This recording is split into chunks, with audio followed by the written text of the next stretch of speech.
Hello everybody, this is the follow-up video to the one I've just done for LinkedIn, and it was all about the power of words. I was reflecting on the words being used around COVID-19.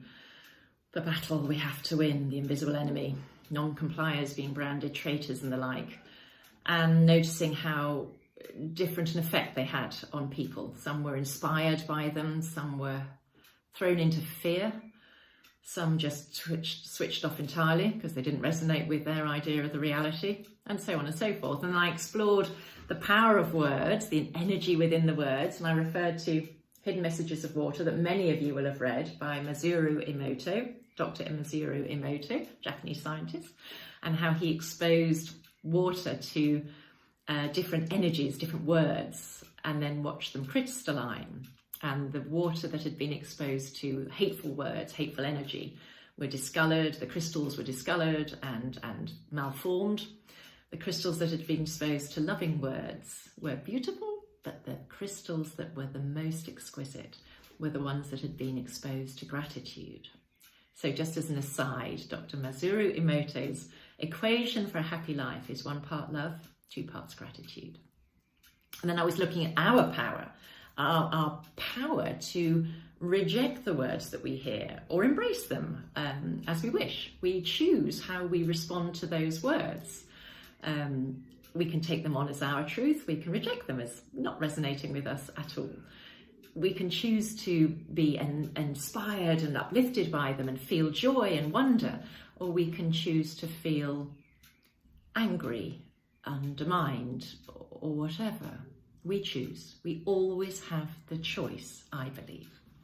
And then, of course, we've got the energy that carries the words to the listening ear, the motivation behind the words, the intention. What intention is it that we want? What effect do we want to create with these words? Is it to inspire? Is it to belittle? Is it to open up the conscious awareness, or is it to close it down? It's as important, the energy carrying the words, the motivation and the intention is as important as the words themselves. But ultimately, the person who is receiving those little vibrations, sound vibrations on the inner ear that then miraculously turns into words and meaning, we have the choice as to how we respond. So that was the main thrust of the LinkedIn video, and of course now we come on to our favourite part, the oracle cards. And today I was really drawn to the Galactic Heritage Cards. One of my I say this for all of my decks, don't they? One of my favourite decks, by Lyssa Royal Holt, illustrations by David. Oh, well, come on, Clary, get your glasses on. There's no point peering, is there? Illustrations by David Cow. Galactic Heritage Cards. So, as I was shuffling, one literally turned itself 90 degrees to the rest of the deck. And what was that one? Of course it was! 85. Living in the Now, parallel. And it is Cetacean Dolphin. Living in the Now. Would you just look at that design? Oh, Lordy. What joy. As usual, I haven't read, so I'm sharing this for the first time with you. And may I read from the book? Dolphin consciousness, more evolved than human, has the capacity to be rooted in the present moment and to live fully there. This explains their playful nature and how interactions with them bring humans into balance, and I can vouch for that. As the human species and brain evolve, we will need to develop this skill as well. In doing so, we free ourselves from attachments of the past and worries of the future to create an abundance of energy for the now moment. Dolphins are sentient beings, much like humans, except without the high levels of polarity in their consciousness. This is why dolphins appear to exist in a joyful, fully present state. The ability to live in the now is an enlightened state, also expressed by awakened masters. Don't confuse it with being irresponsible or childish and seeking immediate gratification. This state is actually one of high integrity, authenticity, impeccability, and self-responsibility. and it is the state to which humanity is eventually evolving. It means letting go of the past and no longer attaching to the future. When we bring our full consciousness to the here and now, our state of consciousness evolves in a powerful way. This card may mean you have a strong dolphin connection that wishes to be acknowledged. It may also mean you are being asked to embrace the quality of living in the now as a way to let go of pains of the past or worries about the future. A great way to practice this is to simply sit quietly and focus on your breath. If your mind wanders, just refocus on the breath. This is an essential skill to navigate the coming changes in Earth's reality. Begin practicing now. Have patience. The changes are cumulative and require focus and commitment. But you will soon notice things shift in your reality because you have shifted.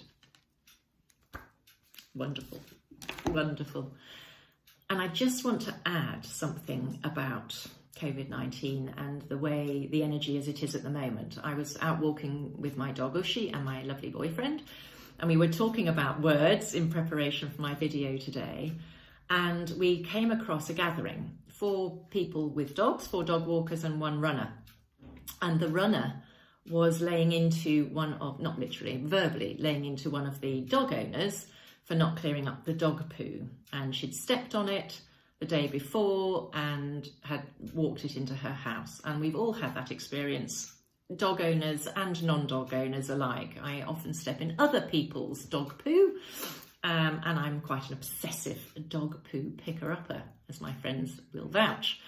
So my heart went out to her, and also to the man who said it wasn't his dog's poo. Oh dear, we know where this is going. So everything got a bit heightened in that moment, and quite ugly, I would say. I felt it. It was unpleasant as an observer. I was just walking through. I wasn't part of it. I didn't want to be part of it. And what came out next, as the man was saying, yeah, you know, oh, you just cringe a little bit, don't you? Yeah, blah, blah, blah. Not a helpful response to somebody in distress. And the jogger then said, I've lost my job. My life has been turned upside down. I don't need to be stepping in dog poo. And then we got to the heart of it, didn't we? This wasn't about the dog poo. That was the straw that broke the camel's back. This was about the fears, the anxieties and the heightened stress that this runner was experiencing in that moment. And I wondered with my boyfriend after if that could have been handled in a different way with the benefit of 2020 hindsight. Isn't that amazing? We're in the year 2020. It gives us hindsight, the most valuable gift of hindsight. We can look back and say, how are we going to do things differently given the experiences that we're having now and the way we want to move forward into our new reality. And I wonder in this time of heightened emotions and high stress and suffering and fear, that we could be mindful of the words that we use, the power that they have, the intention that carries them, the motivation behind the message that we want to convey. Perhaps we could hold the vibration, the intention that our words bring about solace, some degree of comfort, support, strengthening, courage-giving, recognition and acknowledgement of pain and suffering, compassion, understanding. We could so easily have added to that exchange.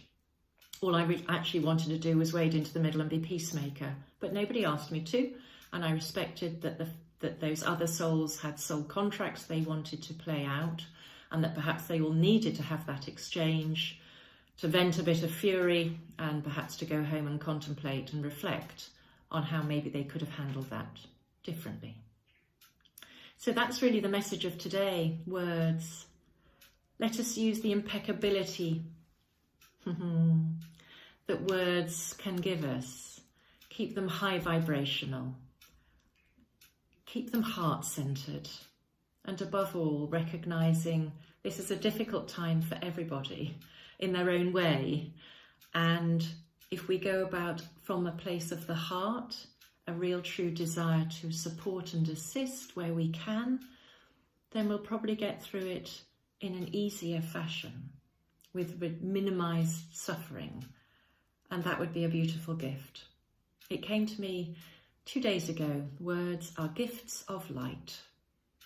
Are they not?